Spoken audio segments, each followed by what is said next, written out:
I am Pastor Carl Bierman. I serve as your regional gift planner for the ELCA Foundation, which is in partnership with the Southern Ohio Synod. This means that I get to serve you free of charge to find the ways that you can leave a living legacy to the ministries that matter to you. I am so glad that you have joined us for our episode today. So I want to thank you for joining us for this podcast. I'm Pastor Tim Mentzer, the assistant to the bishop in the Southern Ohio Synod for Discipleship, Leadership, and Engagement. And I'm joined today by Vicar Jaren Summers, who is a graduating senior at Trinity Lutheran Seminary, Mr. Chay Rossing, who is a healthcare worker and a student both at The Ohio State University and also the Trinity Lutheran Seminary. Jaren, take a moment to introduce yourself to us. Yeah, so thank you for having me. My name is Jaren Summers, and as you said, I'm graduating from Trinity Lutheran Seminary. I'm seeking candidacy as a minister of Word and Sacrament in the ELCA, and have served as a vicar at Holy Trinity Lutheran Church here in Columbus for the past 2 years as I complete my final internship of seminary. Married and have a son and have a baby girl on the way, and love living here in Columbus and looking forward to what the future has in store for us. Awesome, great. And Chay, tell us about yourself. So my name is Chay. I usually introduce myself first as a Buckeye. I work full-time at The Ohio State University Wexner Medical Center. I'm a PCA there. I'm also a student at Ohio State. I study philosophy and religious studies. And then also, as you mentioned, yeah, I study at Trinity Lutheran Seminary. I'm slowly working towards the master's in theological studies. And yeah, I'm really glad to be here. Thank you for having me. Great. All right. So the topic we're talking about today is on dying and death. And I'd like to first of all find out how each got interested in that topic and whether there are maybe some personal experiences that have led to that interest. Jaren, why don't you start? Yeah, my relationship with death, like for many people, has been complicated throughout my life. I remember growing up in Boy Scouts, we'd go and we'd put flags out in the cemetery, and that freaked me out to no end. And it terrified me, and I didn't want to do that.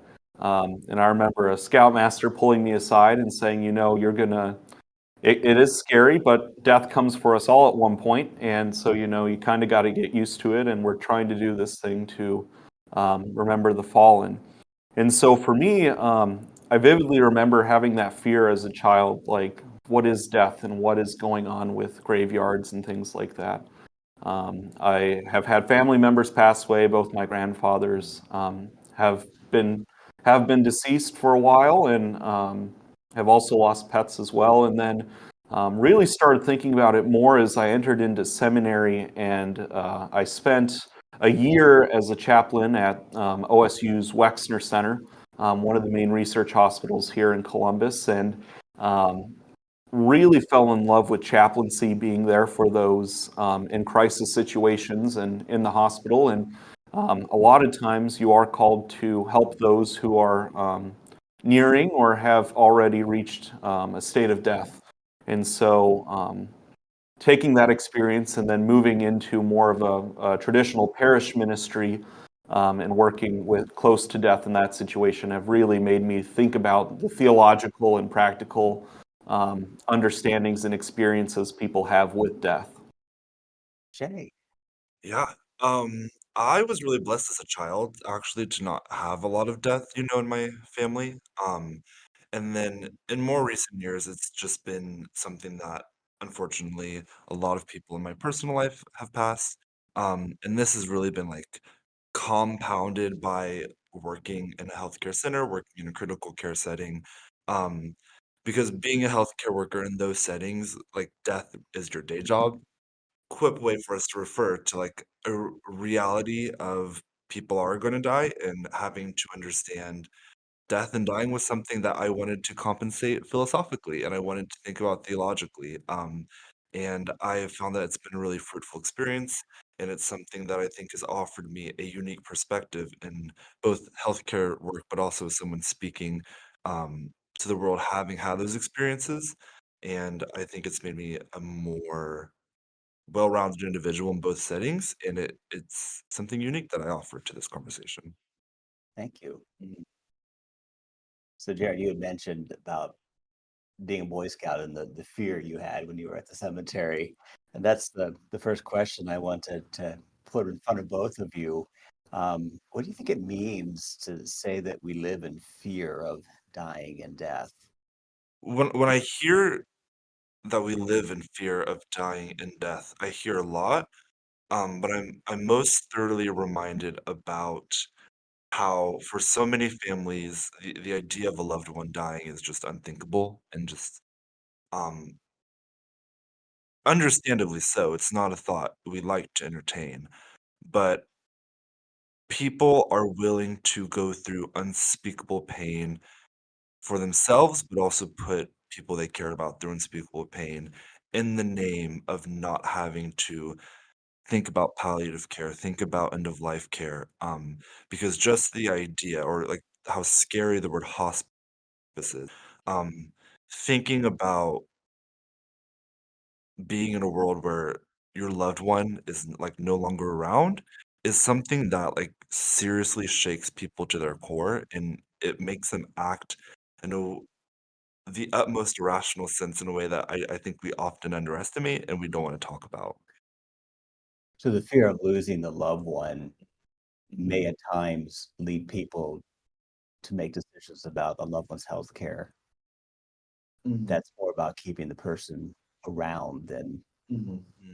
And I mean, it's not just necessarily healthcare in the sense of keeping the heart beating, keeping like those um neurons, like wirings firing, but it also has to deal with like a heart can be beating in a bed, but if that person is miserable and in like incomprehensible pain, a lot of times families would rather see those people continuing to go through those like wretched experiences than have to come to terms with the fact that a loved one is dying.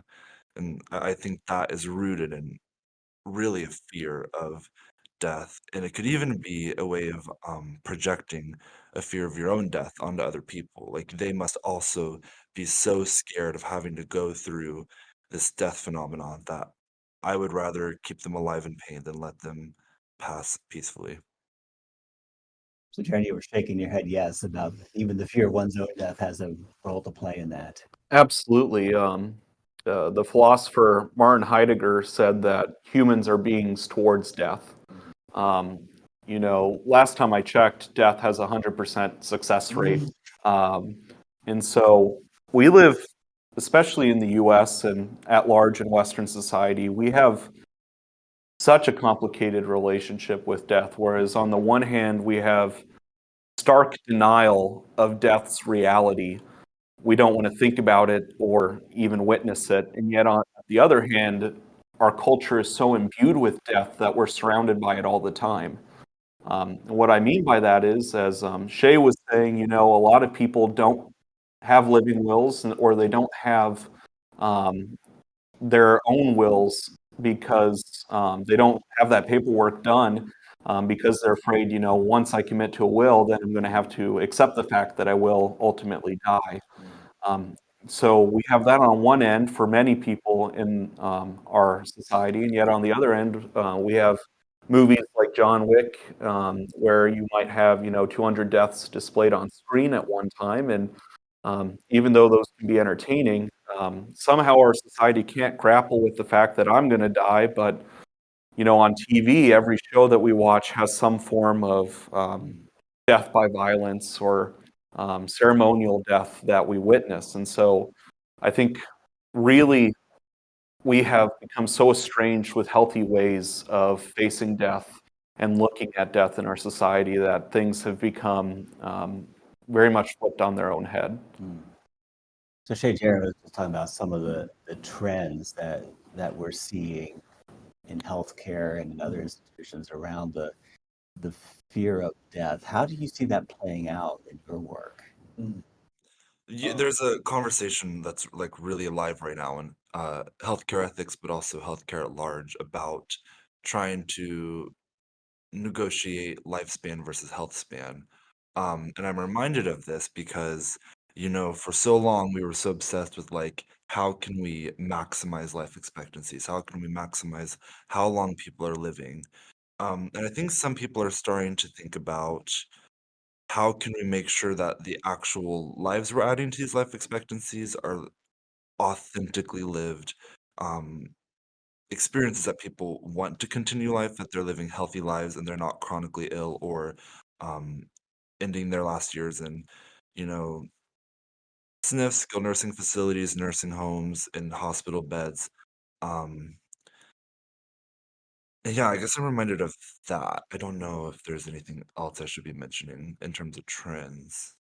No, I think I concur with what you said. It's my experience too that, um, I think for many people, just the lengthening of lifespan is what's most important.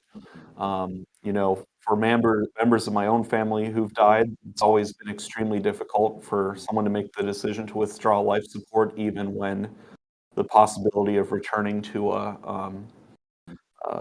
normal range of living is no longer an option. In my own work as a chaplain, when I've worked with patients who are nearing death or have succumbed to death, uh, it's very difficult for anyone to think about, how do we do anything but extend the life of someone who's dying. I remember the first time I ever witnessed CPR. It was a patient who was nearing death, but was not a do not resuscitate. They were still under a normal code. And so, the CPR is not like what you see on TV. It's pretty brutal. You inevitably break ribs and you smash organs, and it's an extreme process for someone who's 80 years old with osteoporosis, and but just holding on because death is so feared that we can't allow death to take hold no matter what. And to an extent, I sympathize with that. Death is frightening, but I think in our culture we've become so frightened by it, and that one, we can't even talk about it, and two, that we try and keep death at arm's length for as much time as possible.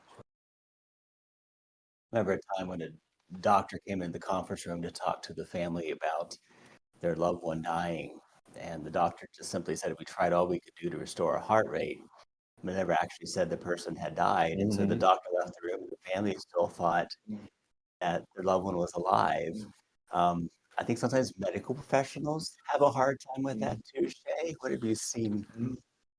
It is very difficult, for a lot of medical professionals to think about some of the social aspects, like even the religious aspects of conversations around this. And that is in a lot of ways because our training does seek to try to strip out as much emotion as possible, be as like objective as possible. And like Jaren was mentioning, like during a code, for running a code and the patient is full code, they're going to receive compressions. We're going to do everything for them.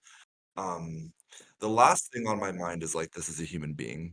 It's entirely like a very physical, every like muscle in my body is basically involved in like pushing my hands into this person's chest, and you are breaking ribs.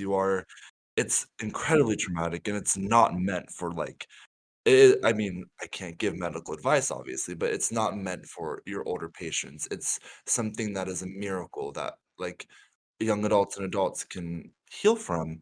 Um, but, Jaren's right. Who I am seeing going through these incredibly traumatic codes where they're never going to heal, and they're going to go out in what is probably the most like gruesome moments of their life. They're people whose families would rather that show go on to be their last moments than consider a peaceful death at home and something like this. And I am perhaps biased to defend our medical professionals because I do think that there's like so much to gain from a lot of these unemotional, very mechanical responses, which are taking like the physiological makeup of these people and thinking, how can I get problem X solved as quickly as possible? Um, but that's where we need to have the chaplains in the conversation, the family in the conversation, doing the work to culture and having conversations about making comfort or making space to think about death and dying. Because what we are seeing, the people who are doing this like really traumatic stuff, the healthcare professionals, even if they are like me and they geek out about philosophy and theology, there's something about the rush of the moment where everything just flies out the window and you only know what you've been trained to do. And it's such a miracle that we have so many wonderful healthcare workers willing to do these incredible things like CPR, but also understanding what medications need passed in these moments, like wh- what specialties we need to have in the room during these moments. Um, but the institution is not, at least where it is now, remotely prepared to think about what are the social, personal, the human aspects of this death and dying experience. It's not something that we're training our healthcare professionals to take seriously. So you talked about the institution of Mm. medicine that's involved in the dying and death process. What are other institutions that play a role in shaping how people think and how people react in those moments? Yeah, so we've been talking about this fear of death and how death and dying is surrounding us in our media, and at the same time, for many of us, we can't own up to it or fess up to the fact that we all will die. And so as a society, we've institutionalized the dying process and really isolated it for the most part to hospitals and to the medical profession. Whereas, other institutions, I believe, can add value to the death and dying conversation. Institutions like the church, faith-based help. I believe that the local community has things to offer and I can go into that in a second. The family has a role to play as well. Um, you know, I even places of work, places of living. I think everyone has something of value to offer towards death and dying. But my real fear is that our society has moved so far away from a holistic approach to death and dying that we've really isolated it to the medical field. As Shay put so aptly, that our problem is that we want to extend life, and so we're going to see it as, how can we solve for X? We're going to do everything in our power to keep life going as long as possible, even when it's not to the benefit of the patient. And so, whereas before, for most of human history, you would die in your own home surrounded by loved ones. You would die, you'd have the funeral in the funeral parlor, which was actually a room in the house. Um, Older homes have bigger doors because all doors were designed to fit caskets into the funeral parlor, and so you'd have the funeral at home. And really, what we've done is, due to our fear of death, we have taken death away from those peaceful moments, traumatic and grief-filled as they are, but those moments of being in the presence of loved ones, and we have isolated it into a sterile hospital room where basically you sign a pact with doctors to save you no matter what happens. And I think that our society is missing a more holistic approach to death and dying, a more peaceful approach, a more community-oriented approach to death and dying, where um, death is traumatic, it is grief-filled, but there are, for most of Christian history, there has been an art to dying well. And you used to have books written about how do you die well, and now it's how can you extend my life as long as possible, no matter the costs. Yeah, I mean, I would just reiterate so many of those sentiments. I think people also underestimate like the power having a family member in the room can have towards the well-being and the health of a patient. I can think of so many um, cases that I was assigned to where even people who are aphasic, they're nonverbal, for some reason we um, have reason to suspect they're conscious, and one of those reasons is often that they will respond physically. Their bodies will respond to hearing the voice of a family member, for example. Um, and having someone in the room who knows how that person usually acts. Like, I might not understand that this person is behaviorally acting different because it's not my family member, or I may not be emotionally involved enough to understand some aspect of their care needs to more attention. It's just there's also just so much data to back this, is that having a family member in the room, having connection to some sort of pastor or chaplain or a minister. Um, it the healthcare world and the institution of healthcare, I don't think is averse to these things. It's just the people right now who are filling this institution, I think, don't really know how to do a lot of these things and don't know where the resources are. And then people are coming in seeking healthcare, and they're thinking the only thing that they can give us 4 walls is healthcare. I mean, like, my job description in many ways from the moment I clock in till I clock out is to just, try and keep a heart beating in whatever way my role is. Whatever kind of healthcare work you are, you kind of fit into the puzzle. And I found that because I was part of a tradition, because I was Lutheran, and because I was theologically competent, I find myself randomly in rooms where a nurse didn't know how to handle a breakout, or a family member crying about um,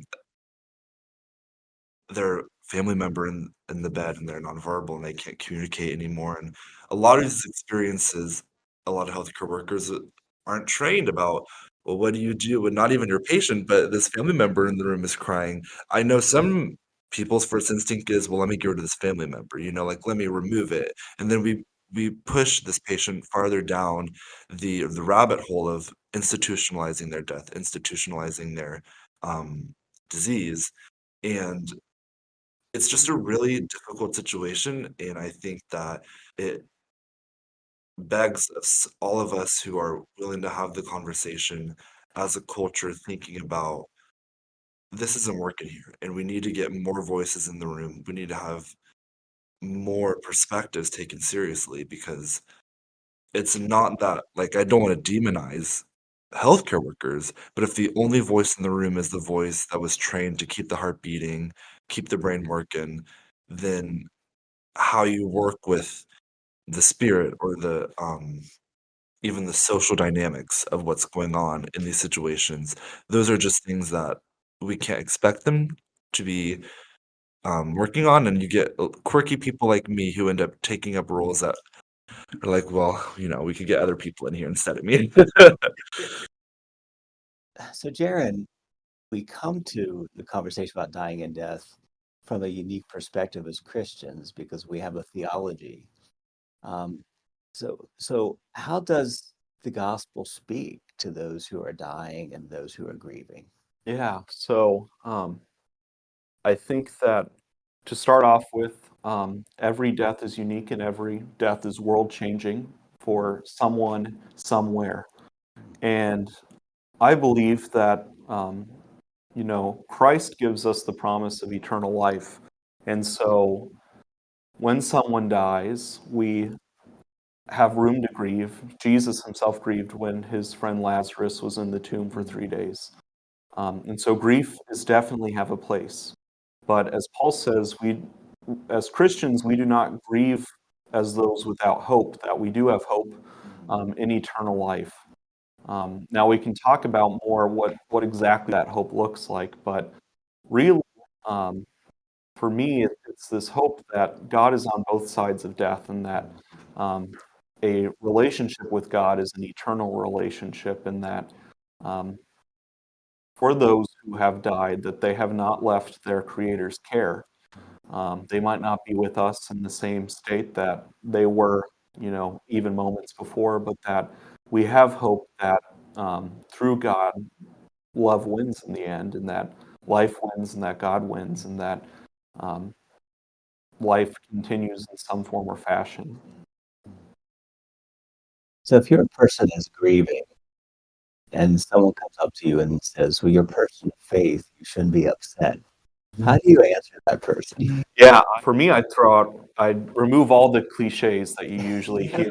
And as a pastor, you hear this all the time at funerals too, like heaven's gained another angel, or they're in a better place now, or you don't need to cry, they're home. And even though as Christians we can affirm that God is loving and that there is a heaven, I think that too often we try and skip past the grieving process. And even when we talk about this institutionalization of death, we don't give people room to grieve anymore.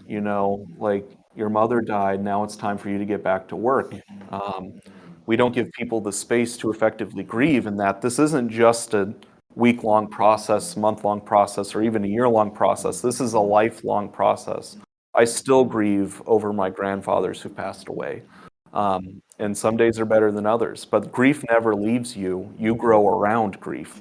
And so I think that as a Christian, we grieve differently than others because we do have hope, but that doesn't mean we don't grieve at all. There is room for grief. And even, David, who lost his son, says he grieves and writes psalms about this, that, how on earth can I go on without my son? And there are just so many stories in faith about saints and the faithful dealing with grief and wrestling with it and experiencing sadness and then surrendering it to the power and will of God. Yeah, that was beautiful. I liked what you said about making, room for grief. Um, because, sometimes that is hard in what I do.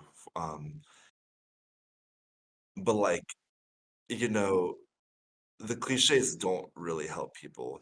And I think I learned very quickly that when I had to be with people when they passed and their families. Because when someone is like laying on your shoulder, like weeping, the last thing they want to hear is, well, heaven does have another angel. So, it's just so of poor taste.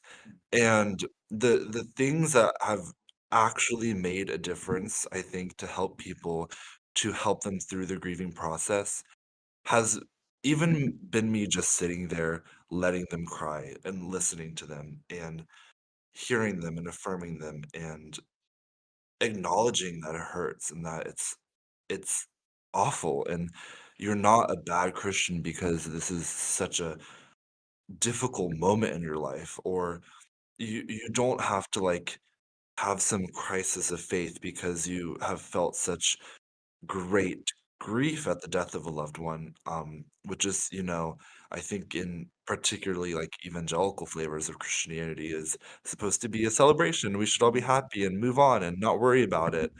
I've been told that I've changed people's lives just because I was the person who, after everyone left the room and we just wanted to have time with their body, I was willing to stand there and just be like, I'm here with you.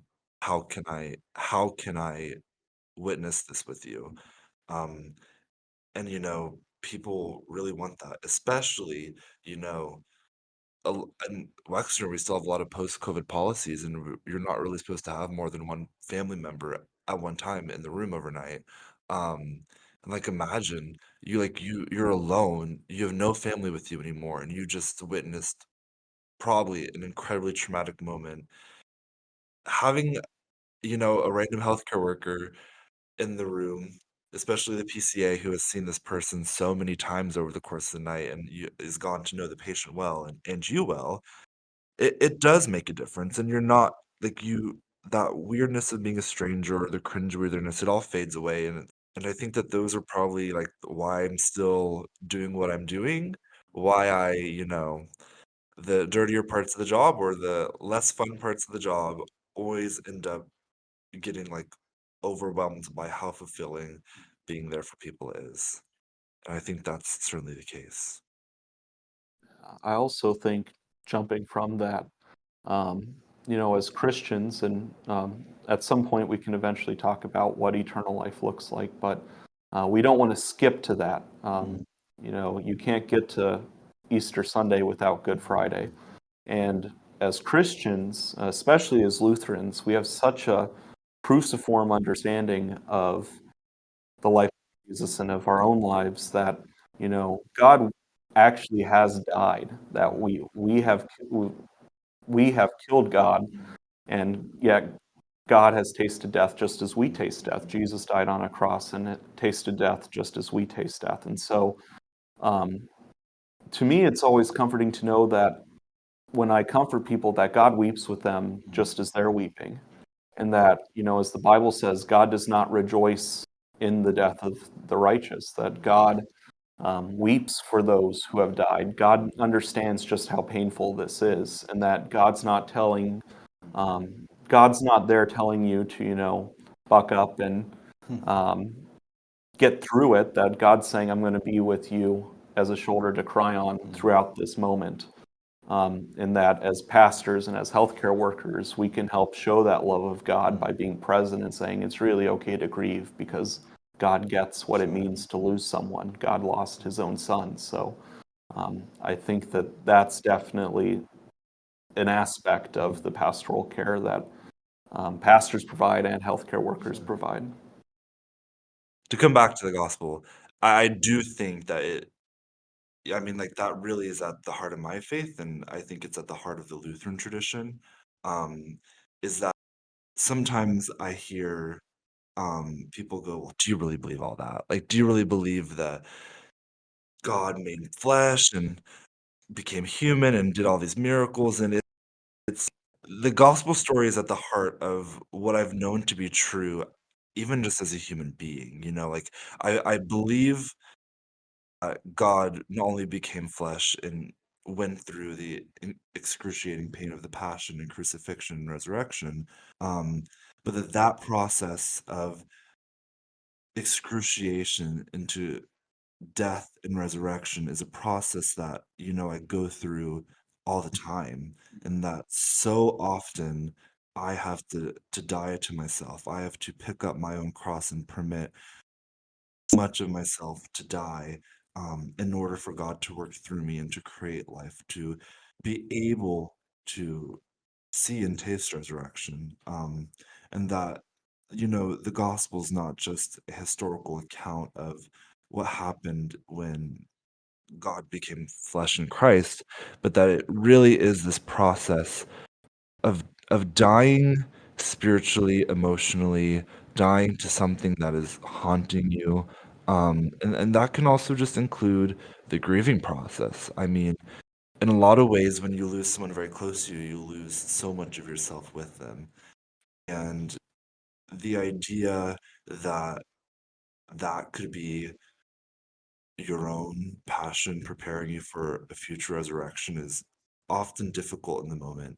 Um, but I do think that in so many ways, this pattern of crucifixion, resurrection, which is at the heart of the gospel narrative, is at the heart of who God is and how he's shaping Lutherans and Christians, closer towards the image and closer towards who he calls us to be. And Lutherans are a movement within the larger church, um, and I think offer some unique ways to talk about death and dying. I think you're getting at it when you talk about cruciform, when you talk about um, picking up your cross and your own death and resurrection. What is the gift that we as Lutherans offer to this conversation? Um, I think there's two gifts that Lutherans particularly give. One is that sober understanding that yes, you will die, and that Christ died, and that if Christ dies, Christ has already been through it. You can get through it too. And this cruciform understanding that the cross is really the center point of history. and that just as Christ dies and comes through it, we too have already died in our baptisms and been raised to new life. And so that we have already died Christ's death and been raised to new life, and that, death is real and death is scary. And yet God is, and through Christ's passion, has already undergone it and can relate to us that way. And so I think that cruciform understanding is one of the aspects that Lutheranism can offer. And also, I think that Lutheranism offers a very biblical understanding of eternal life as well. And what I mean by that is Lutheranism tends to be pretty reticent about what exactly comes next. And now, what I mean by that is I grew up in a tradition that was very much pie in the sky, would tell you the details about, the streets of gold, and this is exactly what heaven looks like. And I think what Lutheranism says is, actually, there's so much more that we don't know, and it's going to be even better than we can imagine. And Lutheranism keeps it centered on God rather than centered on, um, you know, will I have baby back ribs in heaven? It's very much more centered on God. And, where I get this from is in the Bible, you'll find two currents of eternal life. One is heaven to come, and the other is heaven to come and heaven above. So heaven above, Paul will say, I desire to depart to be with Christ. It is better to be away from the body and be present with the Lord. Jesus says that if you believe in me, you will not taste death. He promises the thief on the cross that today you'll be with me in paradise. So that's heaven above. When you die, you go to heaven. There's also this understanding of heaven to come, that Jesus says, I will return. There will be a second coming. There will be a resurrection of the dead. The book of Revelation talks about a new Jerusalem, a new heaven, and a new earth, a new creation, all happening at the end of time. And It's also a so, wonderful image of God wiping and drying the tears. yes, yeah, That too. exactly. Yeah. And so the earliest Christians kind of tended to systematize this, saying that when you die, your soul goes to heaven, and then eventually when Christ returns, your soul will be given back to the body that's resting here on earth for resurrection. And that's usually where I start people, is that things are a little more complicated than just going to heaven. But that becomes even more complicated when we realize that God is outside of space and time, and that when we go to be with God, our understanding of space and time has to change as well. And then you can get theorizing whether, are people in heaven already experiencing the resurrection and things like that. And what most Lutherans will say, and what Martin Luther himself said, is that the things above us should not concern us. And what he means is, God has given us enough to know that there is life after death. The what, the how, the when, and the where don't matter so much as the who that is at the center of it all, the who being Christ. And so for me, I think Lutheranism provides a very sober and reticent understanding of Christ is the center of all that we are meant to be, and that, just as we have Christ in this life, when we die, we'll have Christ too. And we might not have a travel log or a travel brochure of what that looks like, but we know that we are in God's hands. And for Luther, he'd say, let it rest there. Trust that God will guide you to where you need to be, and that this great beyond will be even greater than we can possibly imagine. And so I think that that's a far more healthy and a far more biblically accurate understanding, trusting in God's providence and God's sovereignty rather than trusting in Disney World up in the sky kind of thing. As much as people love Disney, I think that being in a relationship with God and one another is the core of what we have to look forward to, rather than, some of the gimmicks you might hear going around. And so I think that can anchor us when we talk about death, that we commend them to God. We commend their spirit to God, and that God is really in control, and that we can trust and leave the mysteries to God, who knows all things and created all things. Yeah. Yeah, something that's very interesting about what you said is I already mentioned that in a lot of like healthcare contexts, because I'm Lutheran, because I'm part of a very specific tradition, I have these great tradition I'm able to turn back to, and this is something that has like differentiated me. Um, but also in my family, there is not a denomination that defines us. I converted to Lutheranism, and we're anywhere from non-denominationals to like spiritual, but not religious types.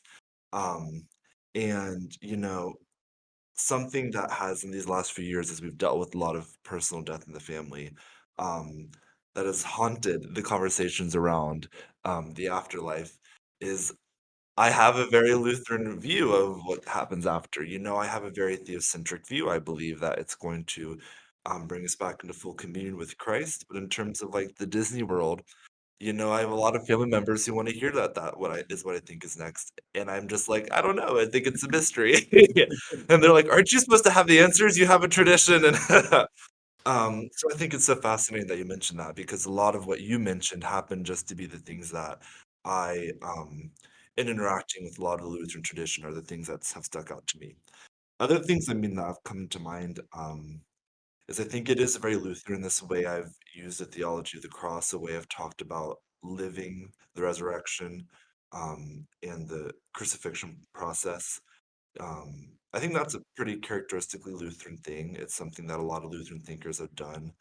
And, I also think that quintessential Lutheran idea of focusing on grace is relevant here, because our tradition is theocentric in the sense that our resurrection, whether at the end of our life or whether in these experiences I've talked about, has almost nothing to do with me. It has to do with God reaching me and transforming me. Um, and I think that that's super important here.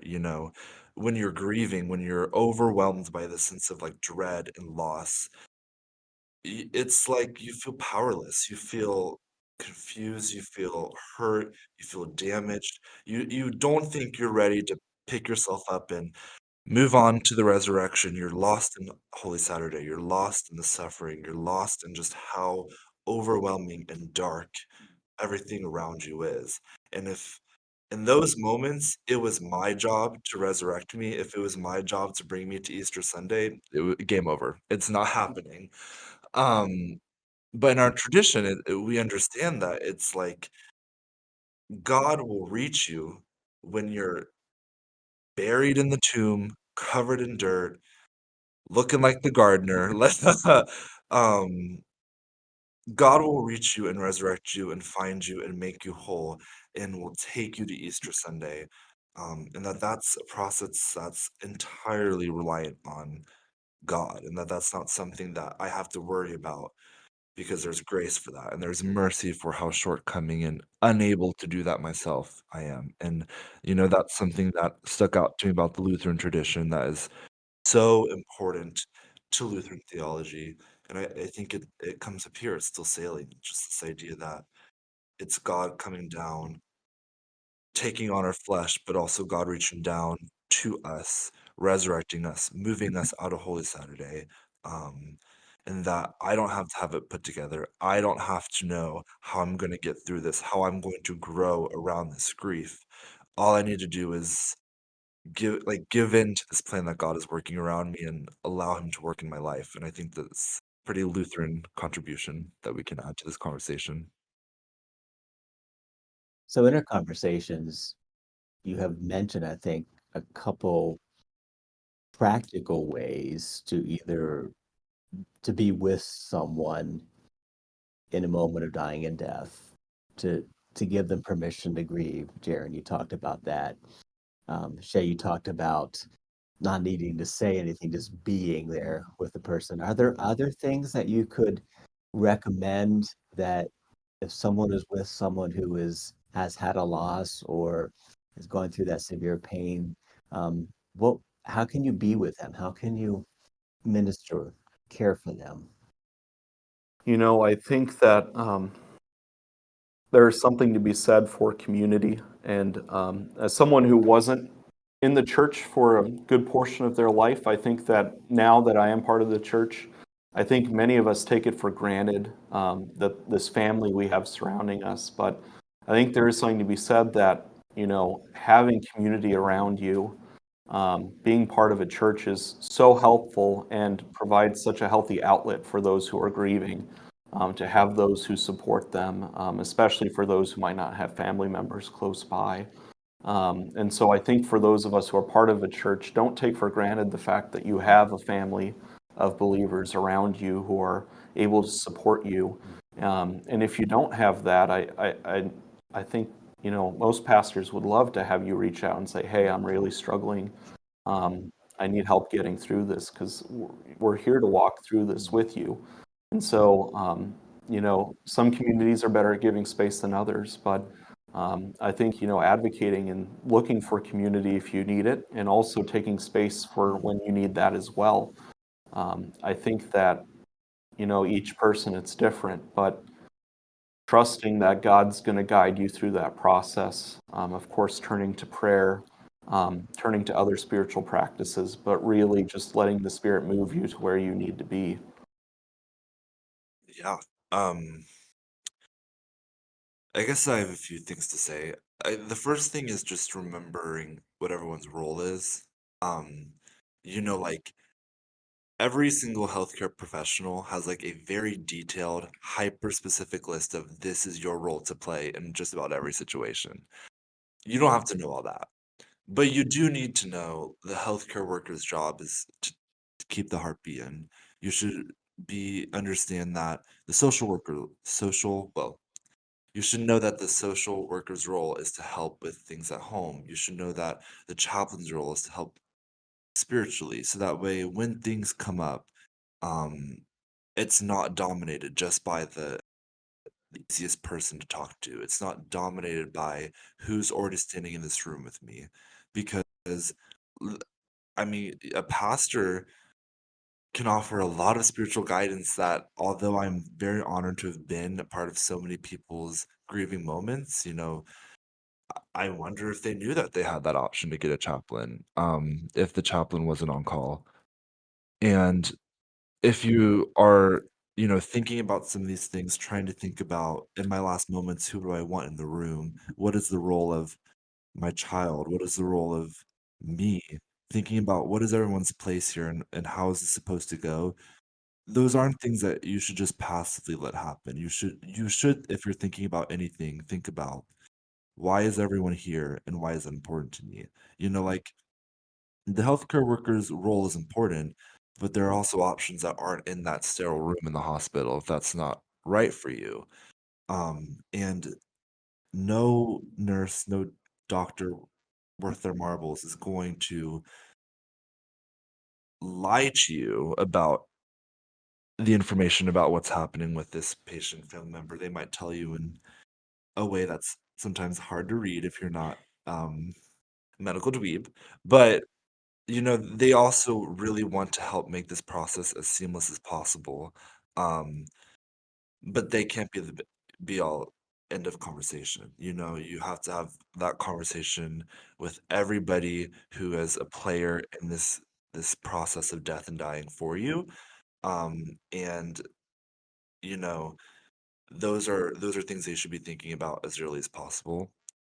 The other thing I would say is that, death and dying can't be dirty words or scary words anymore. Um, and the conversations are hard. But I remember when my mom lost her two parents, she sat me down and said, "What do you want to do before I go to make sure that you had everything you needed with me?" And like I remember not talking to her for like a day and being like, "We can't have this conversation. I'm not ready." And then her being like, "That means there's more we have to do, and this is an opportunity now." Um, and when that day comes, it'll be pretty dang hard to handle. Um, but I think it is going to be so much more enriched because me and my mom had come to understand holistically, like you were saying, Jaren, all these aspects of the death and dying process that we now know whose everyone's role is, what everyone wants to happen, and that these conversations won't be dominated in the heat of the moment, depending on what a doctor is thinking is the best case in that moment for me.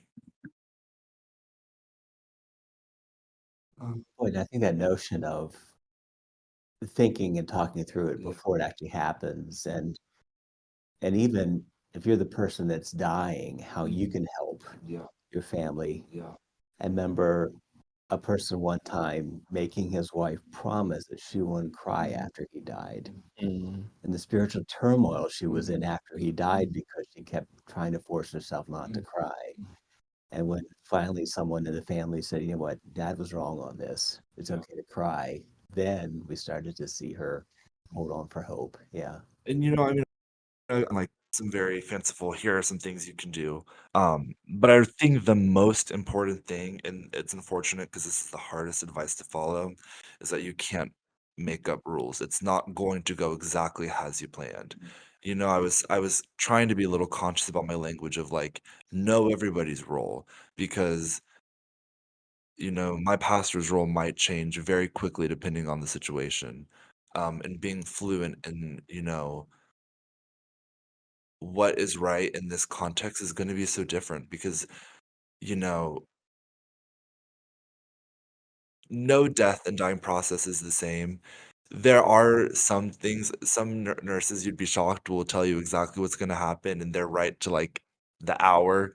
Um, but they still can't tell you things like how is a person going to respond? How is the family going to respond? And every moment, take it as it comes, feel it, understand it. Don't rush through it. Don't hold on to it an extra second because you're afraid of the next one. But to like consciously be digesting things, there's a way of being intelligent that's not putting up strict rules, putting up this is exactly how it's going to happen, because then something's going to go wrong. Um, but as long as you're taking everything seriously and ingesting it, I think like there's something to be said about almost a dialectic being the way we pass. And, um, I mean, we often take things very seriously and we always are like hyping everything up. But I think something else that is unexpected but also very valuable in these moments is to go, you know what, there's a lot going on and I can't follow along with what's next, but I know where I am now, and I love this moment, and I have this moment, and what does this moment call of me? And maybe that's crying, maybe that's a moment of prayer, um, and maybe if you're that person that's taken your last breath, and there's just so much to be said about those moments, and you shouldn't in those moments think about like, oh well, I have to do this, this, and this, and then I'm good, and I can clock out. It has to be, I'm ready. This is my time. Yeah. This has been such a rich and powerful conversation. Um, as you think about those who'll be listening to this podcast, what is it that you hope that they will take with them or hold on to from what we've talked about? Yeah, I think it's important for people out there to know that pastors are there for them, that the church is there for them, that the church is a family of believers, even if you aren't Lutheran.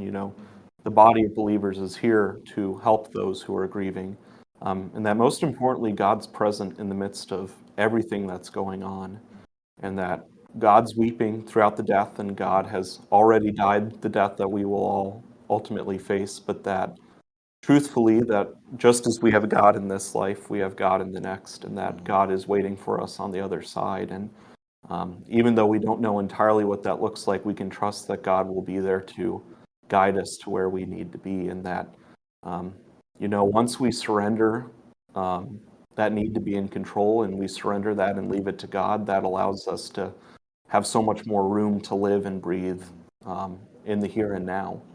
And so if I were to recommend someone to take at least one thing away, really um, surrender to God and trust the community of believers that are around you. But we get so hung up on how we can be faithful in those moments that we forgot that God's the one who is faithful Mm-hmm. in that. Yes. Yeah. Okay. Um, what I hope for this listener is, I mean, I do hope to have started a conversation about death and dying.